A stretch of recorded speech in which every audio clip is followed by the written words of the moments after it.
I want to go to the dark place, if I can, with you that you've been talking about on your Instagram account. And that is this unbelievable headline. The man of your dreams, whom you married at 19, I believe, and he was 40, Ric Ocasek. Now, is it Ocasek or Ocasek? I've heard it twice, two different ways. It's Ocasek. And we met when Ocasek. I was 19. We married when I was 24, I think. Okay. And that's a big difference, by the way. He's 19 and you're 19 and he's 40. It turned into a very tragic headline. He told me he was 4 years younger. Oh, he looked it, actually. We've got some cute pictures of you up. I remember following this rock and roll, star, meeting the Supermodel story and, loving every moment of it in all the magazines. But when I heard, recently about the tragic death of Ric, and then I heard that he disinherited you, I just felt a thud. I felt a personal thud, even though I don't know you. It hurt me that you were betrayed like that, almost like you were being attacked from the grave. Can you bring me into the story of how on earth did that happen? How were you left destitute by that man? All right. Well, I wish I knew, to tell you the truth. But let me just clarify that I wasn't left destitute because we were still married at the time. Now, we were getting divorced. We were still living together. He had surgery planned, and I was there to take care of him.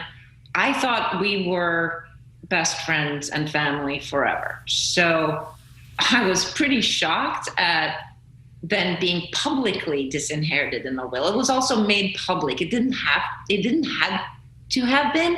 It could have been done so that it was sort of under the radar and I would not have gone public with it, but his people decided to do this. So it was out of my hands. And honestly, I don't really know what happened. I just figure that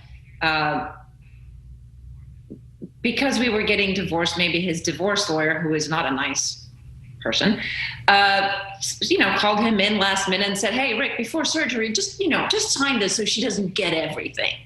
And him being worried about lots of other things and wasn't thinking, and nobody expected him to die, least of all himself. I think he just signed it and didn't, thought, "Oh, I'll fix it when the surgery is over." I mean, that's what I hope happened. So you think it actually might have been an accident or not intentional to just wipe you out of his will? I hope that it wasn't, and that it was just a bad business choice at the time because nobody expected him to die, least of all himself. And that's the way I'm going to choose to look at it, because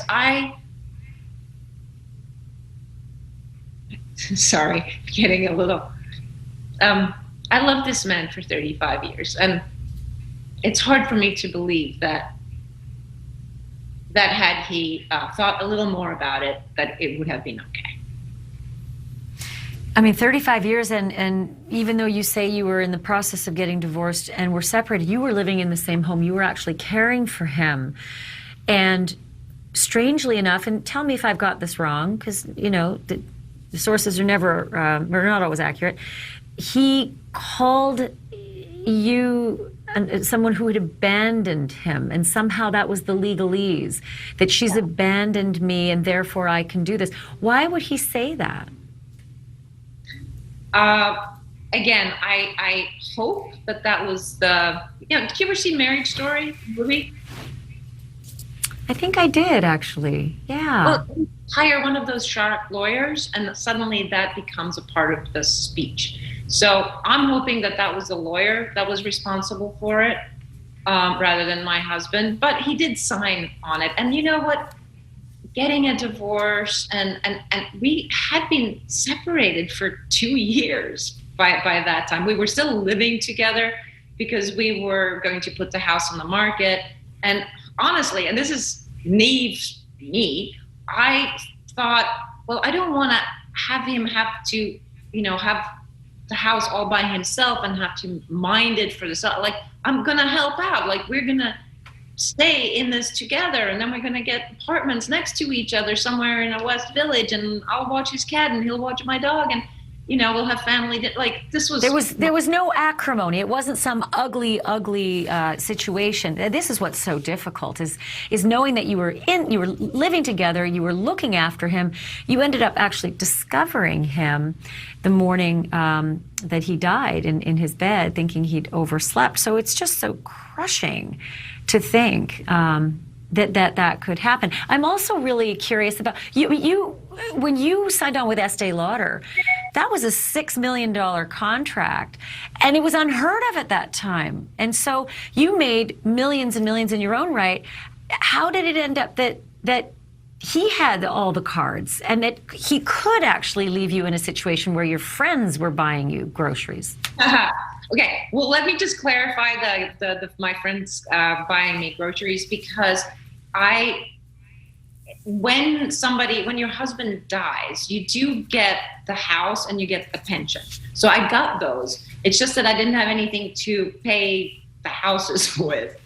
So obviously I had to sell things off, and until they were sold, I didn't have any money. And I didn't know how long that was going to last me, and it was COVID, so it was not like the best time to try to sell a house in New York City. So all of this sort of kind of fell together into a really bad timing thing. And it wasn't that I was left penniless. It was just that it was a really awkward time. I mean, I still, I got the houses, they were mortgaged, but whatever. It's, I'm not homeless.